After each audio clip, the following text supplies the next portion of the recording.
2024ஆம் ஆண்டுக்கான 19வது வக்கீல் உரிம தேர்வு, அதாவது ஆல் இந்தியா பார் எக்ஸாமினேஷனுக்கான சிலபஸ் என்ன? இந்த சிலபஸ்ல புதிதா வந்த 3 குற்றவியல் சட்டங்களும் ஆட் ஆயிருக்கா அப்படின்றது மிகப்பெரிய சந்தேகமா நிறைய பேருக்கு இருக்கு.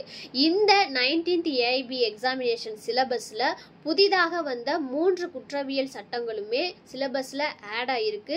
மொத்தமா இந்த ஏஐபி எக்ஸாமினேஷன் சிலபஸ்ல 19 லா சப்ஜெக்ட்ஸ் இருக்கு.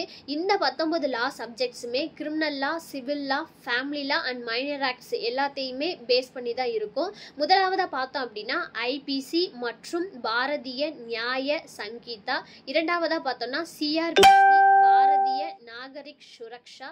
மூன்றாவதா பார்த்தோம்னா எவிடன்ஸ் ஆக்ட், பாரதிய சாட்சிய அதிநியம்ன்ற இந்த 3 குற்றவியல் சட்டங்களுமே சிலபஸ்ல இருக்கு.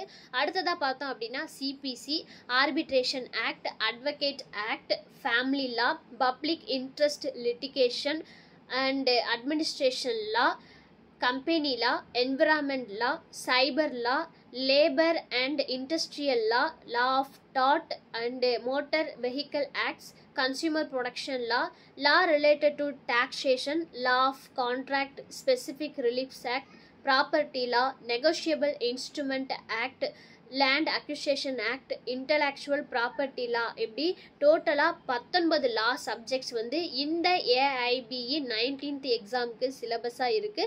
ஸோ இந்த 19 லா சப்ஜெக்ட்ஸுமே நீங்க கவர் பண்ணீங்கன்னா நிச்சயம் ஏஐபி எக்ஸாம்ல பாஸ் பண்ணலாம். So all the best for your AIP examination. Thank you.